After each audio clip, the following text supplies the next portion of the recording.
لله رب العالمين والعاقبة للمتقين والصلاة والسلام على سيد الأنبياء والمرسلين. قال الله تعالى وتبارك في القرآن المجيد والفرقان الحميد. بسم الله الرحمن الرحيم. لقد من الله على المؤمنين إذ بعث فيهم رسولا. صدق الله مولانا العظيم وصدق رسوله النبي الكريم الرؤوف الرحيم.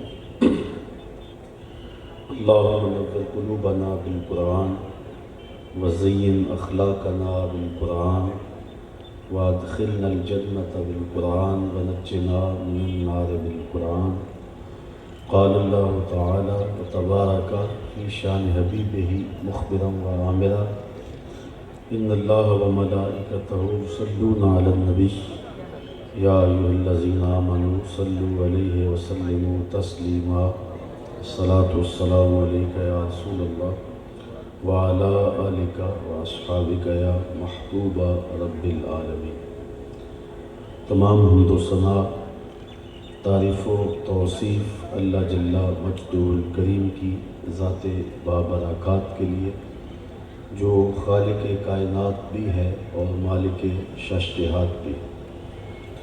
اللہ جل وعلا کی حمد و ثنا کے بعد رسول رحمت، شفیع معظم، نبی محتشم، اللہ کے پیارے، امت کے سہارے، رب کے محبوب، دانائے غیوب، مالک نقاب امم، فخر عرب و عجم، والی کون و مکان، سیاہ لا مکان، سید انس و جان، سرور لالا رخاں، نیر تاباں، سر نشین مہوشاں، ماہ خوباں، شہنشاہ حسینہ، تتمہ دوراں، سر خیل زہرہ جمالہ، جلوہ صبح ازل، نور ذات لم یزل، باعث تکوین عالم، فخر آدم و بنی آدم، نیر بطحا، رازدار ما اوہا، شاہد ما طغا، صاحب علم نشرہ،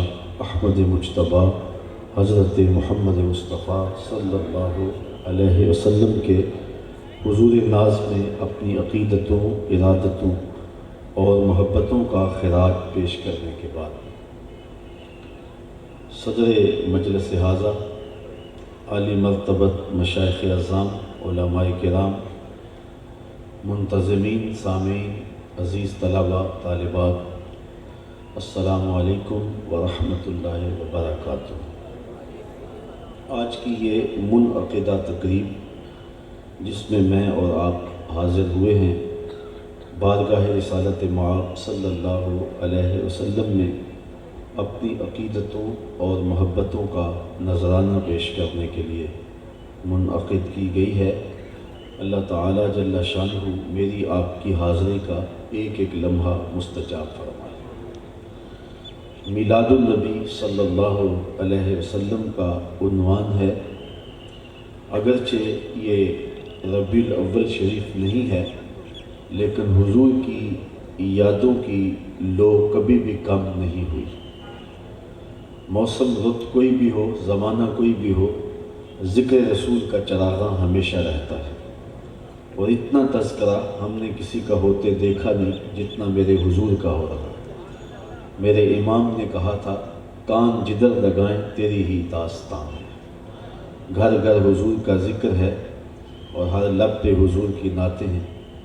صدیوں قبل حضور اس دنیا پہ جلوہ گر ہوئے تھے، لیکن ماحول کی شگفتگی بتاتی ہے جیسے کوئی کل ہی گزر کے گیا ہے. وہ کیا کسی نے کہا تھا، زمین سے آسمان تک، آسمان سے لا مکان تک ہے، کہاں کھولے تھے گیسو یار نے، خوشبو کہاں تک ہے. اہل ایمان ہیں کہ حضور کے ذکر سے اپنے قلب کی تزکی کا ساماں کرتے ہیں. حضرت شیخ مہدی الفاسی مطالع المسرات شرح دلائل الخیرات میں لکھتے ہیں، حضور کا ذکر سن کر جس شخص کے کلیجے میں ٹھنڈ نہیں پڑتی، اس کے سینے میں دھڑکنے والا دل کسی مومن کا دل ہی نہیں. لوگ پوچھتے ہیں یہ جو تم کر رہے ہو کہاں لکھا ہے؟ لکھے کی کمی نہیں ہے، ہمارے محقق علماء دلائل کے انبار لگا دیتے ہیں، لیکن میں کہا کرتا ہوں کیا ذکر رسول کے لیے بھی کسی دلیل کی ضرورت ہے؟ کبھی ایسا ہوا ہے کہ پھولوں کا تذکرہ چھڑا ہو اور بلبل کہے کہاں لکھا ہے؟ بات شمع کی چل رہی ہو اور پروانہ دلیلیں ڈھونڈ رہا، اور یہ بھی ممکن نہیں کہ بات سرکار مدینہ کی ہو رہی ہو اور امتی کو کسی دلیل کی ضرورت ہے۔ محب کے لیے اس سے بڑا سرمایہ کوئی نہیں، کوئی اس کے محبوب کا ذکر چھیڑ دے۔ آیت ذکر لو ما لنا فإن ذکرہ هو المسک ما کررتہ یتضوع۔ امام شافعی علیہ رحمہ فرماتے ہیں میرے ممدوح کی باتیں چھیڑو، میرے محبوب کا ذکر کرو، ان کا تذکرہ ایسی کستوری ہے تم جو چھیڑتے جاؤ گے خوشبو پھیلتی چلی جائے۔ علامہ رومی علیہ رحمہ کا انداز تمثیل کا ہے، لیکن ایک بہت بڑی حقیقت کو ایک چھوٹی سی مثال سے ذہن میں دل میں اتارنے کا فن جانتے ہیں۔ تو وہ فرماتے ہیں کسی نے مجنو کو دیکھا کہ ریت کے اوپر لیلا لیلا لکھ رہا ہے، تو روک کے پوچھا کیا کر رہے ہو؟ گفت مشق نام لیلا می کنم خاطر خود را تسلی می دہم۔ کہنے لگا اپنے محبوب کا نام لکھ لکھ کے دکھی دل کو قرار دے رہا ہوں۔ تو نتیجہ نکالتے ہیں کہ اگر لیلا کا نام مجنو کو تسکین دیتا ہے تو حضور کا نام امتی کو تسکین نہیں دیتا؟ اور میں تو کہا کرتا ہوں میں خانہ سہارا دیتا ہے نہ جام سہارا دیتا ہے، ہم کو تو مدینے والے کا ایک نام سہارا دیتا ہے۔ ٹھنڈ پڑ جاتی ہے سینے میں جب کسی کے لبوں پہ اس نام کا چراغ ہو، ان کا نام لبوں پر آئے، میٹھا میٹھا منہ ہو جائے، ان کے بول بہاروں جیسے اور اصحاب ستاروں جیسے۔ آئیے میں تمہیں پہلے ایک ایسی مجلس میں لے چلوں کہ جس کو انعقاد کے لیے مسجد نبوی کا صحن میسر آئے۔ حضرت سیدنا امیر معاویہ رضی اللہ تعالی عنہ کی مرویات سے ہے کہ آقا کریم علیہ السلام تشریف لائے تو صحابہ بیٹھے ہوئے تھے، تو فرمایا ما اجلسکم، صحابہ کیوں بیٹھے ہو، تمہارے بیٹھنے کا مقصود کیا ہے؟ تو انہوں نے برجستہ ادب سے عرض کی جلسنا نذکر اللہ ونحمدہ علی ما ہدانا للاسلام ومن علینا بک۔ ہمارے بیٹھنے کا مقصود یہ ہے کہ اللہ نے آپ کی صورت میں ہمارے اوپر جو احسان کیا ہے اس پر شکر ادا کر رہے ہیں۔ تو فرمایا صحابہ کیا تم اس بات پہ قسم دے سکتے ہو کہ تمہارے بیٹھنے کا مقصود یہی ہے؟ تو بات تو بظاہر قسم کی نہیں تھی، لیکن حضور نے قسم طلب کر لی تو انہوں نے ادب سے عرض کی حضور ہم قسم اٹھا کے کہتے ہیں کہ ہمارے بیٹھنے کا مقصود یہی ہے۔ لیکن حیرت تو نہیں تھی، تو آقا کریم نے اس حیرت کو دور کرتے ہوئے فرمایا کہ میں تم سے جو قسم طلب کی ہے وہ کسی تہمت کی بنیاد پر نہیں طلب کی، تمہارے قول کی صداقت پر مجھے کوئی شک نہیں تھا کہ میں نے قسم سے تصدیق چاہی ہو، بلکہ ماجرا کچھ اور تھا، اور وہ یہ کہ تم یہاں بیٹھے تھے، میں حجرے میں تھا، اتانی جبریل، میرے پاس جبریل امین آئے اور انہوں نے کہا محبوب ذرا باہر تو نکل کے دیکھو، صحابہ تمہارے اس عمل پر اللہ فرشتوں میں فخر کر رہا ہے، ان اللہ یباہی بکم الملائکہ، تمہارے اس عمل پر رب ناز کر رہا ہے، رب فرشتوں سے کہہ رہا ہے کہ دیکھو میں نے نعمت دی، کتنے قدردان نکلے کہ اس نعمت کا بیٹھ کے شکر ادا کریں۔ اللہ کی رحمتوں سے کوئی بعید نہیں کہ آج کی اس مجلس نور کو بھی قبول کر لیا جائے اور رب فرشتوں سے کہے کہ دیکھو صدیاں بیت گئی، یہ دیوانے آج بھی بیٹھ کے میری اس نعمت کا شکریہ ادا کریں۔ تو حضور کی صورت کے اندر اللہ تعالیٰ جل شانہ کا جو انعام نصیب ہوا اس پر اظہار تشکر بجا لانا یہ اہل ایمان کا طریقہ ہے، اور وہ شروع سے حضور کے میلاد کے موسم میں بالخصوص اور پورا سال بالعموم حضور کے ذکر کا چراغاں کرتے ہیں اور انہیں قلبی فرحت اور تسکین نصیب ہوتی ہے۔ باقی جہاں تک حضور کی صورت میں انعام خداوندی جو نصیب ہوا ہے اس کے شکریہ کا حق ادا کرنے کی بات ہے تو ساری زندگی بھی حضور کے نام کا جھنڈا اٹھائے رکھیں، حق کے شکر پھر بھی ادا نہیں ہو سکتا۔ میں تو کہا کرتا ہوں کہ ہمارے بدن پہ اتنے بال نہیں ہیں جتنے رسول اللہ کے احسانات ہیں۔ ہمارا ایک ایک بال قرض رسالت میں جکڑا ہوا ہے۔ خدا شناسی تو بڑی دور کی بات ہے، ہم خود آشنا بھی نہ ہوتے اگر حضور تشریف نہ لاتے، ہمیں خودی کا تعقل بھی نہ ملتا، ہمیں من سے آشنائی بھی نہ ملتی، ہمیں ذات کا شعور بھی نہ ملتا اگر حضور تشریف نہ لاتے۔ کیا انسان کی پیشانی کا تقدس بتوں کے چرنوں میں پامال نہیں ہوا؟ اشرف المخلوقات ہو کے وَلَقَدْ كَرَّمْنَا بَنِي آدَمَ کا تاج سر پہ رکھنے کے باوجود اس انسان نے پتھر کی مورتیوں کو نہیں پوجا، اس نے درختوں کی پوجا نہیں کی، اس نے اپنی پیشانی کا تقدس مٹی کے بنے ہوئے مادوں کے سامنے پامال نہیں کیا۔ اجرام فلکیہ کو، حشرات الارض کو اور نباتات کو اس انسان نے اپنا خدا نہیں مانا۔ انسان کی تاریخ تو اتنی شرمناک ہے، اور اس کی تاریخ اس قدر شرمناک ہے کہ اس نے یہ کیچوا جو ہوتا ہے مچھلی پکڑنے کے لیے، اس کو بھی اپنا معبود سمجھا ہے، اور اس کے آگے بھی اس کی پیشانی کا تقدس پامال ہوتا رہا ہے۔ پوری کائنات کا چرخ تو انسان کے گرد گھوم رہا ہے، لیکن یہ کس کے گرد گھوم رہا ہے؟ اے تماشا گاہ عالم روئے تو کجا بہرے تماشا میرے۔ پوری دنیا تو اس کا طواف کر رہی ہے، وَالَّذِي خَلَقَ لَكُم مَّا فِي الْأَرْضِ جَمِيعًا۔ زمین میں جو کچھ ہے اللہ تعالیٰ جل شانہ نے حضرت انسان کے لیے پیدا کیا ہے۔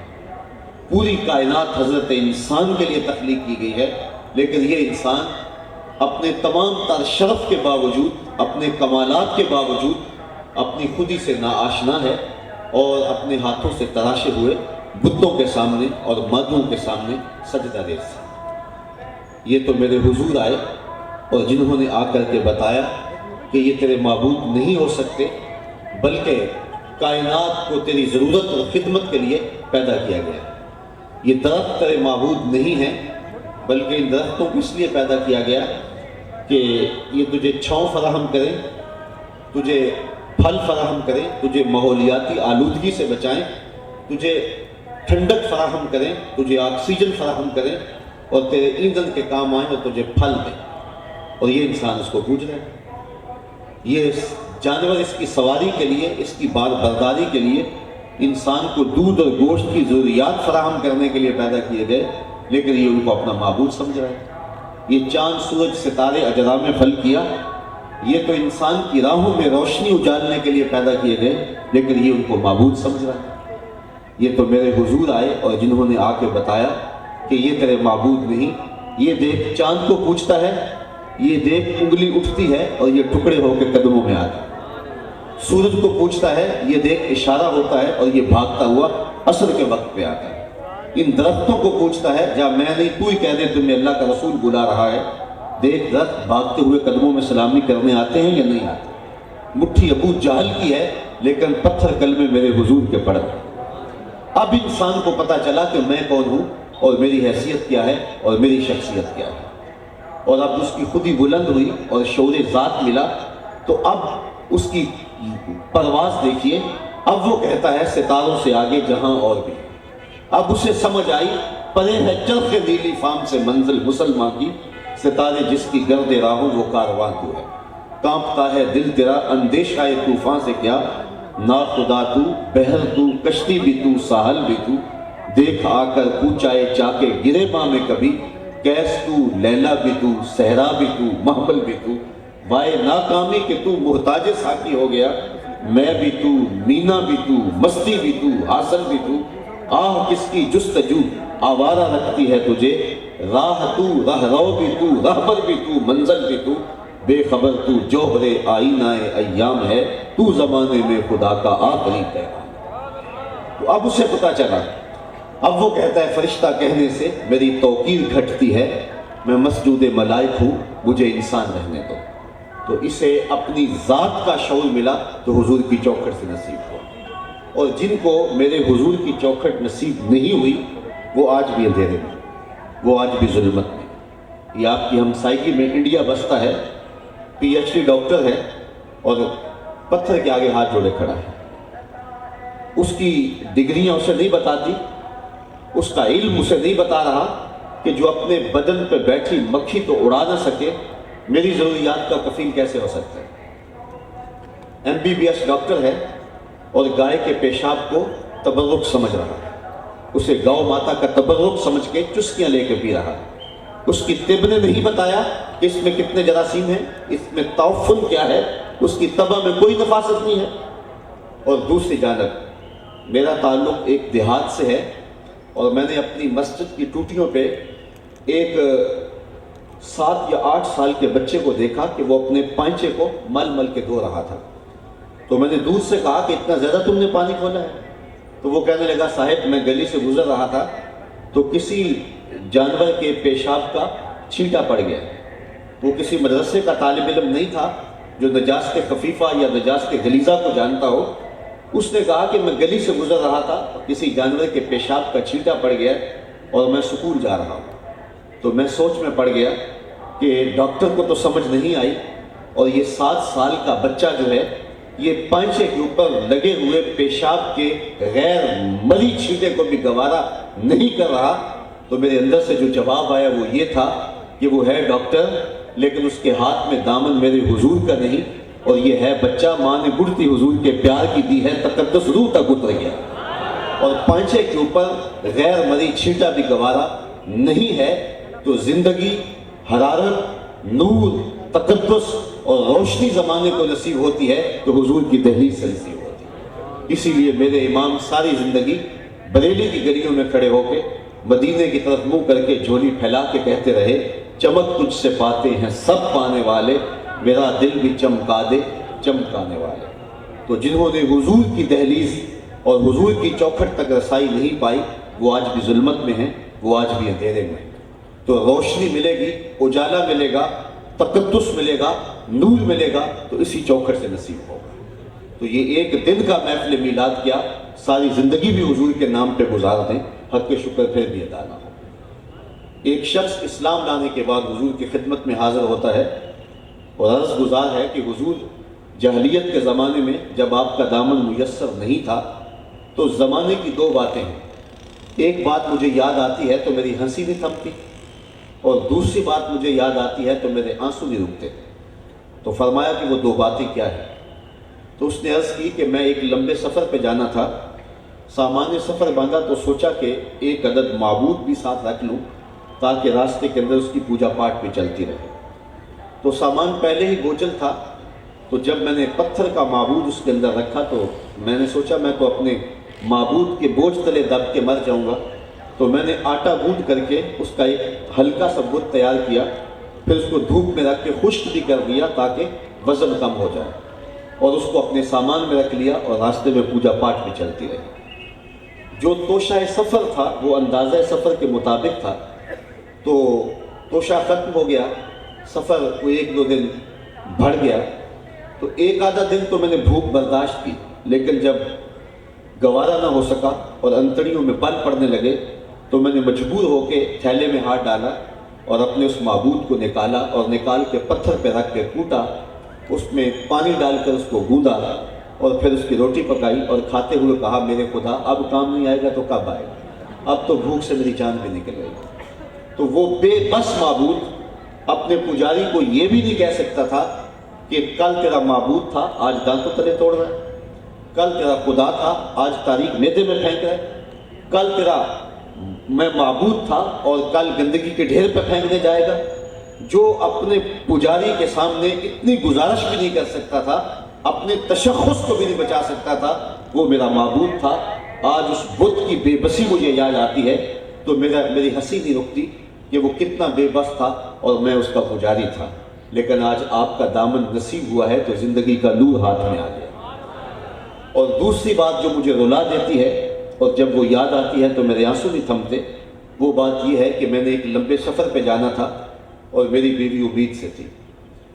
تو جب میں واپس پلٹا تو چونکہ سفر طویل ہو گیا اور کئی سال لگ گئے تو میرے بعد میں بیٹی پیدا ہوئی، اور میری بیوی نے اس خیال سے کہ وہ جب آنگن میں کھیلتی بیٹی دیکھے گا تو گوارا نہیں کر پائے گا اور اسے زندہ درگور کر دے گا، تو بیٹی کے توتلے لہجے کے اندر میرے لیے ایسے محبت بھرے جملے رکھے کہ جب میں گھر داخل ہوا تو وہ میری ٹانگوں سے لپٹ گئی اور یا آباتا ہو کہہ کے مجھ سے مخاطبہ کرنے لگی، اور میرے سینے میں اگر پتھر بھی ہوتا تو وہ پگھل جاتا، لیکن میں اس سماج کی جھوٹی رسموں کا اسیر تھا۔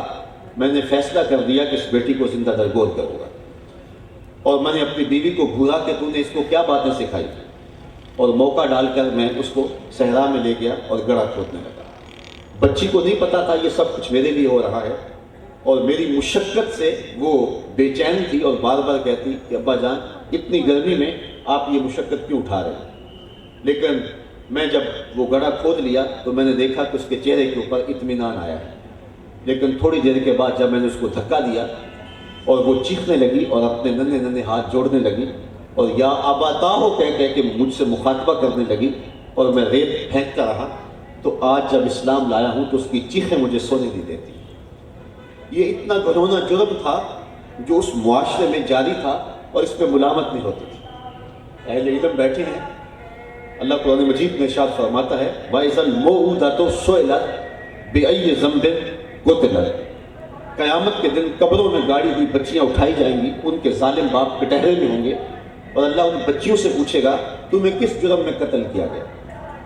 آپ جانتے ہیں قیامت کے دن سب سے پہلا سوال قتل کا، سب سے پہلا سوال نماز کا ہوگا، اور سب سے پہلا فیصلہ قتل کا ہوگا، اور قتل کے فیصلوں میں بھی سب سے پہلے ان بچیوں کا فیصلہ ترجیحاً رکھا جائے گا اور ان کو کھڑا کیا جائے گا، ظالم باپ کٹہرے میں ہوں گے۔ اللہ تعالیٰ ان بچیوں سے پوچھے گا بِأَيِّ ذَنبٍ قُتِلَتْ، تمہیں کس جرم میں قتل کیا گیا؟ حضرات مفسرین نے یہاں ایک سوال اٹھایا ہے اور پھر اس کا جواب دیا، اور وہ یہ کہ بچیوں کو تو پتہ ہی نہیں کہ ہمیں قتل کیوں کیا گیا۔ ابھی آنکھ کھلنے نہیں پائی تھی کہ بند کر دی گئی، زبان بولنے نہیں پائی تھی کہ نوچ لی گئی، شعور سنبھلنے نہیں پایا تھا کہ ریت تلے دبا دی گئی۔ ان بچیوں کو تو پتہ ہی نہیں ہے کہ ہمارے ظالم باپوں نے ہمارے ساتھ یہ ظلم کیوں کیا۔ مجرم کٹہرے میں کھڑے ہیں، اور دنیا کا ضابطہ بھی یہ ہے کہ محرکات جرم، اسباب گناہ مجرم سے پوچھے جاتے ہیں، تو یہاں مجرم موجود ہے، اس سے نہیں پوچھا جا رہا، اور جن کو نہیں پتا اللہ جانتا ہے ان کو نہیں پتا، لیکن اس کے باوجود ان بچیوں سے پوچھا جا رہا ہے۔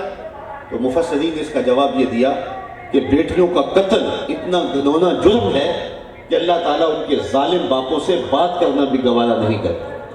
حالانکہ یہ کتاب عتاب ہوگا، لیکن وہ اس قابل نہیں ہے کہ اللہ تعالیٰ ان سے مخاطبہ بھی کرے، ان سے کلام بھی کرے۔ تو اتنا گھنونا جرم اس معاشرے میں ڈٹائی کے ساتھ کیا جاتا ہے، اور میرے اور آپ کے آقا و مولا نے ایک جملہ ارشاد کیا جو آپ میں سے بچے کو یاد ہے، لیکن اس کو ذرا اس پہلو میں بھی دیکھیں۔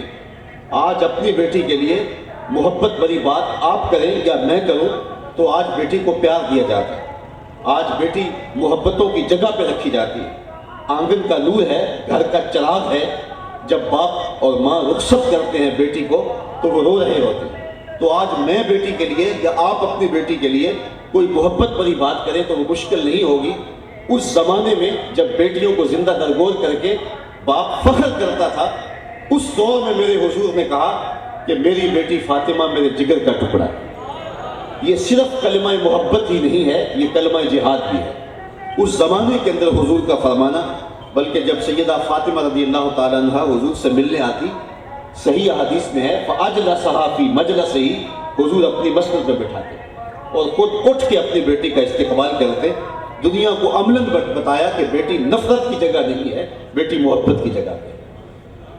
میں نے گجرانوالہ مارکیٹ میں ایک بوڑھے شخص کو دیکھا کہ اس نے اپنی جھکی ہوئی کمر کے اوپر گوریاں لادی تھی، تو میری شناسائی تھی، تو میں نے اس کو کہا کہ آپ کام چھوڑ کیوں نہیں دیتے؟ تو اس کی آنکھوں میں نمی آ گئی اور کہنے لگا کہ میری ایک بیٹی ہے جس کی ابھی میں نے شادی کرنی ہے۔ تو میں سوچ میں پڑ گیا کہ یہ باپ تو زندہ درگور کرتا تھا اور آج یہ بوڑھی کمر کے اوپر گوریاں لاد کے مزدوری کر رہا ہے۔ آج اوور ٹائم لگا رہا ہے فیکٹری میں جوان بھائی کہ میں اپنی بہن کے ہاتھ پیلے کرنے ہیں۔ یہ تو بہن کاٹ دیتا تھا کہ کل کوئی میرا بہنوئی نہ کہلائے۔ تو اس باپ کے سینے میں بیٹی کا پیار کس نے رکھا؟ اس بھائی کے سینے میں بہن کا پیار کس نے رکھا؟ تو جواب ایک ہی ہے، میلاد والے محمد عربی۔ ہمارے پاس لوگ آتے ہیں دعا کے لیے، معاشی بحران ہے، مالی مشکلات ہیں اور دیگر بیماری اور دیگر مسائل ہیں، لیکن ایک سوال اور ایک دعا ایسی ہوتی ہے کہ ہم خود لرزنے لگ جاتے ہیں۔ لوگ کہتے ہیں جناب دعا کرو، ہماری بیٹی سسرال میں دکھی ہے، اللہ اسے سکھ دے دے، اور باپ کے ہونٹ کانپ رہے ہوتے ہیں، ماں لرز رہی ہوتی ہے۔ رات اس کا فون آیا تھا بیٹی کا، اس کا لہجہ ٹوٹا ٹوٹا تھا، تو ماں کو ساری رات نیند نہیں آتی، باپ کو ساری رات چین نہیں آتا۔ تو میں کہتا ہوں یہ باپ تو زندہ درگور کر کے آرام کی نیند سوتا تھا، یہ ماں تو زندہ درگور کر کے چین کی نیند سو جاتی تھی۔ آج بیٹی کا لہجہ شکستہ تھا تو اس کو نیند نہیں آ رہی، تو ماں اور باپ کے سینے کے اندر بیٹی کا پیار کس نے ڈالا؟ یہ صدقہ ہے آمنہ کے لال۔ اب اگر کوئی اس بیٹی کو کہے کہ تو حضور کا میلاد نہ منایا کر، میرے پاس یہ دلیلیں موجود ہیں، تو وہ کہے گی منہ دوسری جانب کر، مجھے تو عزت حضور نے دی ہے، مجھے تو پہچان حضور نے دی ہے، مجھے تو شناخت حضور نے دی ہے، مجھے تو جینے کا حق مصطفیٰ جان رحمت نے دیا۔ اگر حضور تشریف نہ لاتے تو آج بیٹیاں جس ذلت اور جس پستی اور جس ربو حالی کے اندر ہوتی، تو اس کی جو ہے وہ اتنی بھیانک صورت ہوتی کہ انسانیت کا قتل عام اور انسانیت کا جو ذبح اس وقت ہو رہا تھا، اب اس انتہا کو پہنچتا تو کیا عالم ہوتا۔ تو آج جو قدریں موجود ہیں، آج جو انسان کی توقیر ہے، تو یہ دین ہے نبی رحمت صلی اللہ علیہ وآلہ وسلم۔ آپ ماں کی بات کریں، بیٹی تو بیٹی ہے۔ عکاس کے میلے میں 3 سکے بھائیوں نے 900 دراہم کے اندر اپنی سکی ماں کو بیچا ہے، لیکن میرے حضور نے جنت کو کھینچ کے ماں کے قدموں تلے رکھ دیا۔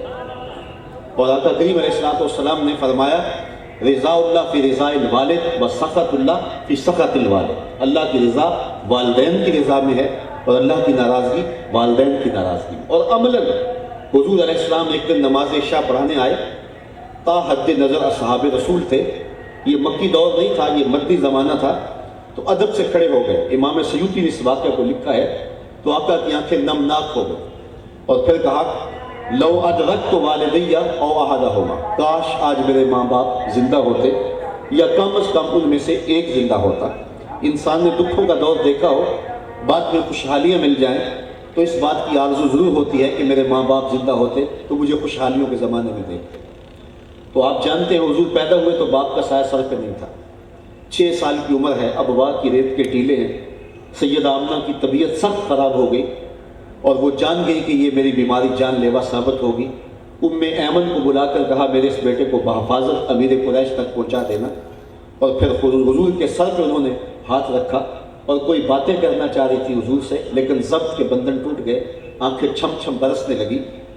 ابن حشام نے اپنی سیرت میں لکھا ہے کہ حضرت آمنہ زیادہ باتیں نہیں کر سکی، بس اتنا کہا کہ بیٹا ہر نئی چیز نے پرانا ہو جانا ہے اور ہر باقی نے فنا ہو جانا ہے، میں بھی جا رہی ہوں لیکن میرا ذکر باقی رہے گا، اس لیے کہ وہ ولدتک کا تہرا، اس لیے میں نے تیرے جیسا ستھرا بیٹا جنم دیا ہے۔ جن ماؤں کے بیٹے اتنے اچھے ہوں ان ماؤں کا نام نہیں مٹا کرتا۔ یہ آخری لفظ سیدہ آمنہ کے انتقال ہو گیا۔ حضور ماں سے لپٹ گئے کہ ماں آپ آگے بولتی نہیں، لیکن خاموش ہو گیا تھا چمن بولتا۔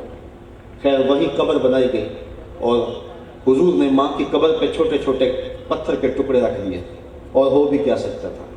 ایک شاعر نے کہا تھا تجھے کن پھولوں میں ہم کفن دیں، تو جدا ہی ایسے موسموں میں ہوا جب درختوں کے ہاتھ پھولوں سے خالی تھے۔ آج مدینے میں حضور کی ماں کا انتقال ہوتا، جبریل پھول لے کے آتے، کتنے صحابہ جنازے میں ہوتے، لیکن یہ مسافرت ابوا کا ٹیلا۔ خیر حضور مکے آ گئے، پھر طائف کے بازار بھی آئے، مکے کی گلیاں بھی آئیں، ڈالی جانے والی اوجریاں بھی، پھینکے جانے والے کوڑے بھی، سارے دکھ سے آج مدینے میں آئے تو ادب کی آیتیں اتر چکی ہیں۔ خبردار میرے نبی کی آواز سے آواز بھی اونچی نہیں کرنی، اگر میرے نبی سے کچھ سرگوشی کرنی ہو پہلے گھر جاؤ، صدقہ لو، فقیر ڈھونڈو، خیرات کرو، پھر میرے نبی کی چوکھٹ پہ ہو، تمہیں پتہ چلے کتنی اونچی بارگاہ میں آ رہے ہیں۔ اب حضور داخل ہوئے، صحابہ ادب سے کھڑے ہو گئے تو آقا کی آنکھیں چھم چھم برسنے لگی اور حضور نے ایک ٹھنڈی آہ بھری اور روتے ہوئے کہا کاش آج میری ماں زندہ ہوتی اور میں لوگوں کو نماز عشاء پڑھا رہا ہوتا، وَأَقْرَأُ فِيهَا بِفَاتِحَةِ الْكِتَابِ، اور اس میں سورہ فاتحہ کی تلاوت چل رہی ہوتی، پھر میری ماں کو میرے ساتھ کوئی کام یاد آ جاتا، وہ دروازے پر آتی اور چلمن سرکاتی اور بیٹا کہہ کے آواز دیتی، فرمایا لوگوں نماز چھوڑ کے پہلے ماں کی بات سن لو۔ تو کہاں ماں جو ہے وہ میلوں میں بیچی جا رہی ہے اور کہاں حضور مصلی پہ ماں کو یاد کر کے اس اہمیت کو اجاگر کر رہے ہیں۔ جب بہن کو کاٹ دیا جاتا تھا کہ میرا کوئی بہنوئی نہ ہو، اور بیٹی زندہ درگور کر دی جاتی تھی اور ماں بیچ دی جاتی تھی اور سوتیلی ماں ترکے پہ بٹتی تھی، تو اس زمانے میں بیوی کا کیا حال کرتے ہوں گے۔ لیکن میرے اور آپ کے آقا و مولا نے سیدہ عائشہ رضی اللہ تعالیٰ عنہ فرماتی ہیں حمیرہ کہہ کے پکار کے، بلکہ ایک دن میں گھر داخل ہوئی، میں گھر تھی تو حضور تشریف لائے، تو حضور نے مجھے پانی پیتے ہوئے دیکھا تو کہا اے حمیرہ تھوڑا سا پانی میرے لیے بھی چھوڑنا۔ تو فرماتی ہے کہ میں نے پانی چھوڑ دیا تو حضور نے میرے ہاتھ سے آب خورا لیا، پانی پینے لگے تو رک گئے اور پھر کہا عائشہ ذرا بتانا تم نے ہونٹ کہاں رکھے تھے، مجھے بتاؤ اگر شوہر کا رویہ بیوی کے ساتھ یہ ہوگا تو گھر جنت کا ٹکڑا بنے گا یا نہیں بنے گا۔ اور تاریخ عالم میں اس کی دوسری مثال موجود نہیں ہے۔ مائیکل ہارٹ نے حضور علیہ السلام کا ذکر کیا دا 100 کے اندر، تو سر فہرست حضور کا نام لکھا، تو اس کے ہم مذہبوں نے کہا کہ حضرت عیسیٰ کا نام تیسرے نمبر پہ اور حضور کا نام پہلے نمبر پہ، تو یہ کیا ماجرا ہے؟ تو اس نے کہا کہ یہ میں نے عقیدت کی بنیاد پر نہیں لکھا، میرٹ کی بنیاد پہ لکھا ہے۔ سچی بات ہے کائنات میں محمد عربی جیسا کوئی دوسرا شخص ہی نہیں ہے، اور اقبال کہتا ہے رخ مصطفیٰ ہے وہ آئینہ کہ جس سا دوسرا آئینہ، نہ کسی کی بزم خیال میں نہ دکان آئینہ ساز۔ حضرت عیسیٰ بشارت دے رہے ہیں اپنی قوم کو کہ لوگوں میں جا رہا ہوں، میرے بعد اب وہی آئے گا جس کا نام احمد ہوگا۔ انجیل برنباس میں ہے، ایک حواری اٹھ کے کھڑا ہوتا ہے، عرض کرتا ہے حضور جس کے قصیدے آپ بھی پڑھ رہے ہیں کیا وہ آپ سے بھی افضل ہوگا؟ ہر مرید کا خیال ہوتا ہے کہ میرے پیر سے افضل کوئی نہیں، ہر شاگرد سوچتا ہے میرے استاد سے افضل کوئی نہیں، اور ہر امتی سوچتا ہے میرے نبی سے افضل نہیں۔ تو حضرت عیسیٰ کے حواریوں نے کہا حضرت جس کے قصیدے آپ کے لبوں پہ ہیں کیا وہ آپ سے بھی افضل ہوگا؟ تو سنو حضرت عیسیٰ نے کیا جواب دیا، ٹھنڈ پڑ جائے گی آپ کے سینے میں۔ حضرت عیسیٰ نے کہا افضل ہونے کی بات پوچھتے ہو، وہ تو اتنی عظمتوں کا حامل ہے، اگر اس کے نالین کے تسمے کھولنے کی سعادت ابن مریم کو مل جائے تو یہ بھی مقدر کی بات ہے۔ تو حضور کا نام اس نے سر فہرست لکھا، اس نے کہا سچی بات ہے کائنات میں محمد عربی جیسا کوئی دوسرا شخص ہی موجود نہیں ہے۔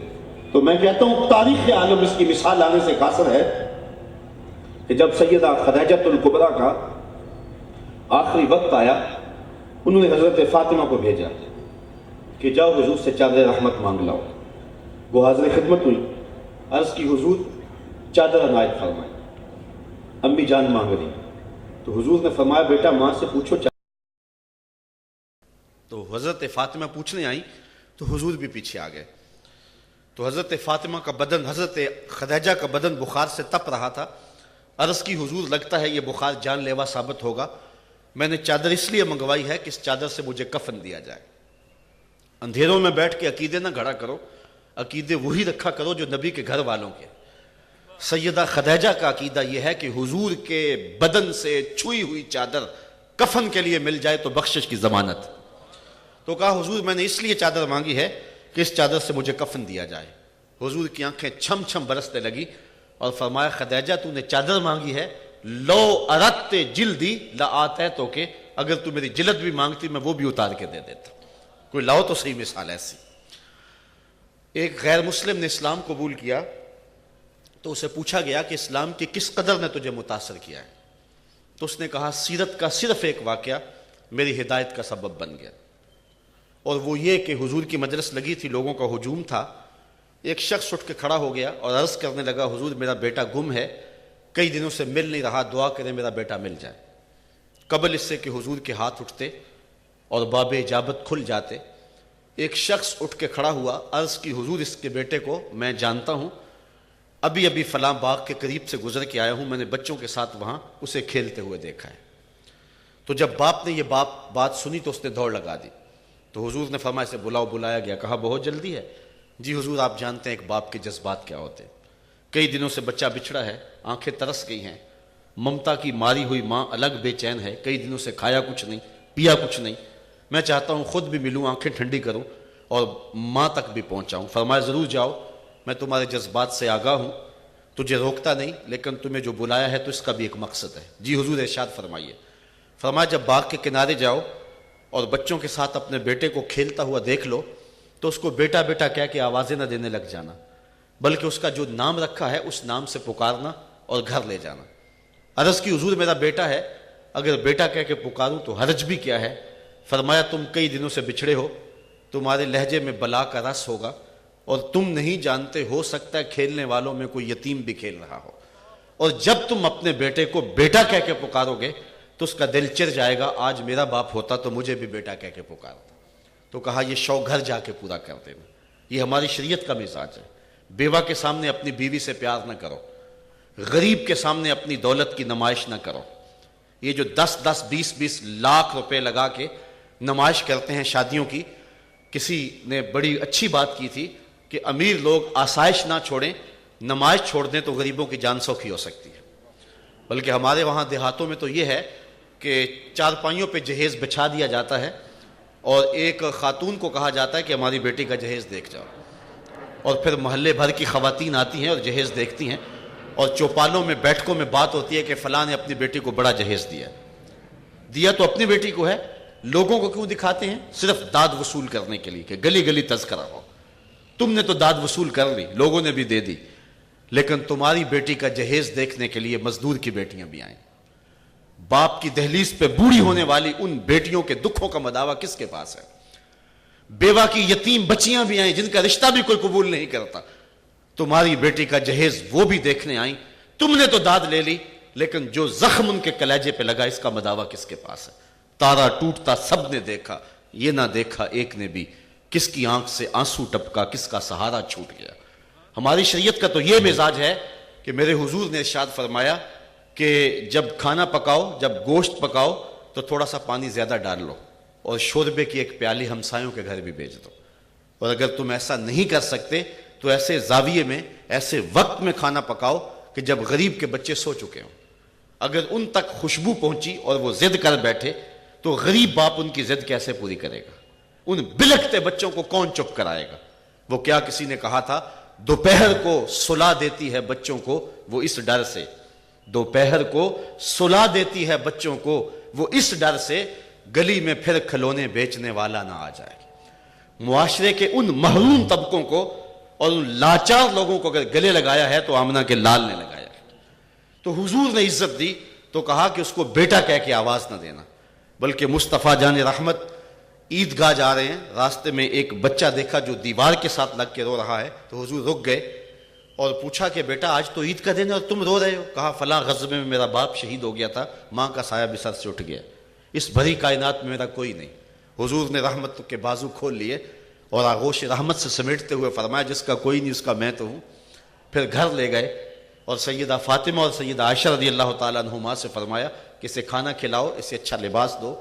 جب اس کی مانگ سج گئی اور چہرے پہ خوشی آ گئی، احساس محرومی دور کرتے ہوئے مزید ارشاد فرمایا اما ترضی ان محمدن ابو کا و عائشہ امو کا و فاطمہ بنت محمد اختو کا، بیٹے کیا تو پسند نہیں کرتا کہ محمد تیرا باپ لگے، عائشہ تیری امی لگے اور فاطمہ تیری باجی لگے؟ اس نے کہا یہ رشتے مل جائیں تو مجھے اور کیا چاہیے؟ کہا آج کے بعد یہ رشتے تیرے ہوئے۔ حضور کی انگلی تھام کے عیدگاہ جا رہا ہے، اور بھی بچے اپنے اپنے ماں باپ کے ساتھ جا رہے ہیں، لیکن یہ بچہ زبان حال سے کہتا ہے تھا تو یتیم لیکن آج یتیمی کا مزہ ہی آ گیا ہے کہ حضور کی انگلی تھام کے جا رہا ہوں۔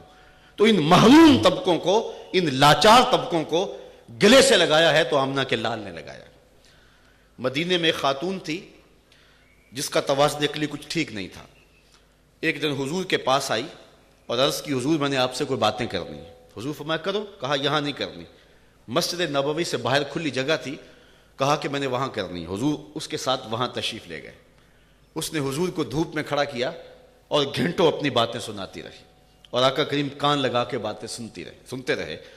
صحابہ بڑے بے چین تھے کہ یہ عجیب ماجرا ہے، اس عورت کا توازن عقلی بھی ٹھیک نہیں، حضور کا بدن نازک، کار نبوت کی اہم ذمہ داریاں، اور کڑکتی دھوپ میں یہ حضور کو کھڑا کر کے بے مقصد باتیں سنا رہی ہے، لیکن کہہ کچھ نہیں سکتے تھے، حضور خود سن رہے تھے۔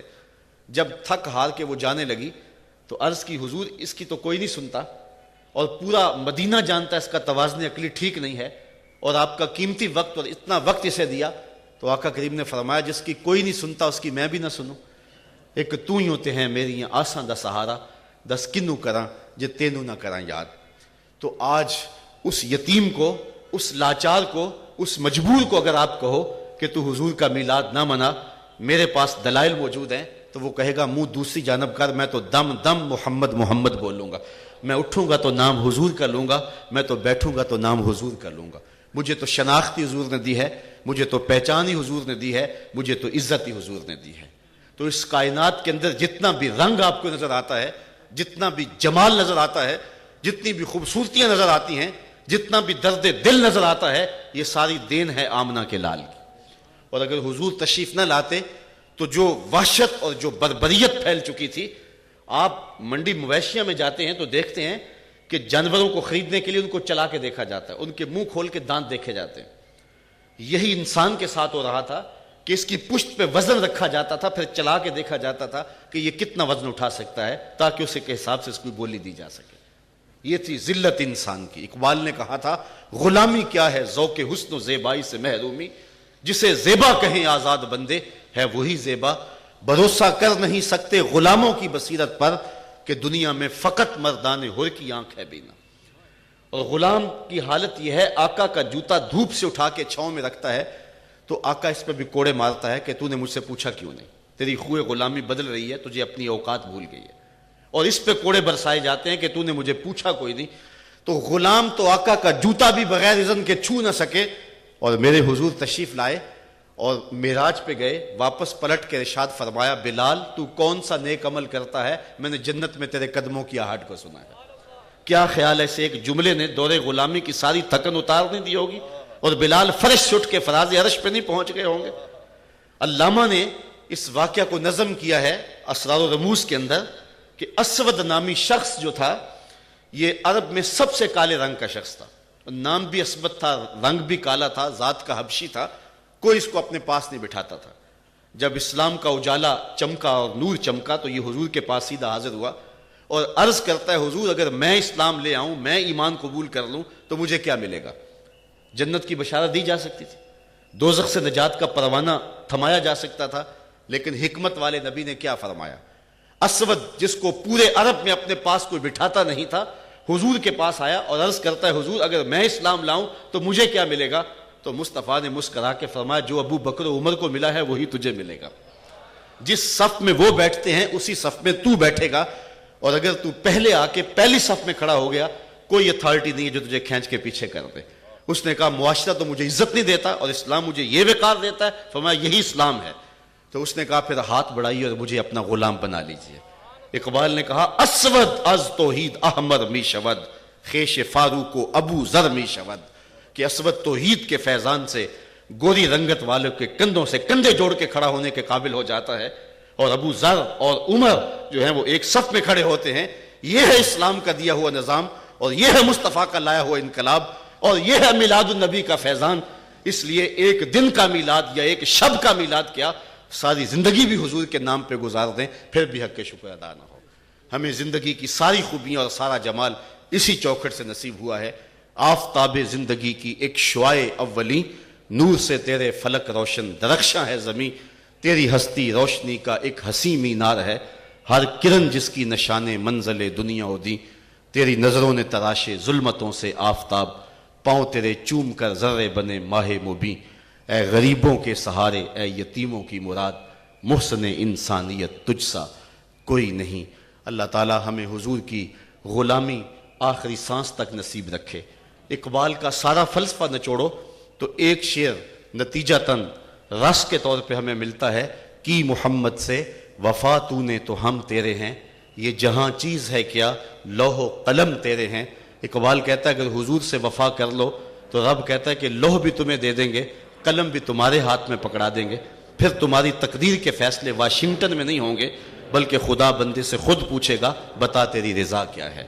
لیکن شرط یہ ہے کہ اگر وفا کا رشتہ حضور کے ساتھ قائم ہو جائے، اور میلاد حضور کے ساتھ وفاؤں کا اظہار ہے، یہ میلاد ہماری پوری زندگی کے اوپر چھا جائے اور لمحہ لمحہ اسی خوشبو میں گزارے، اسی روشنی میں گزارے، یہی پیغام ہے، یہی سوچ ہے، اور میلاد اسی نور کا اور اسی اجالے کا نام ہے کہ محمد سے وفا تو نے تو ہم تیرے ہیں، یہ جہاں چیز ہے کیا لوح و قلم تیرے۔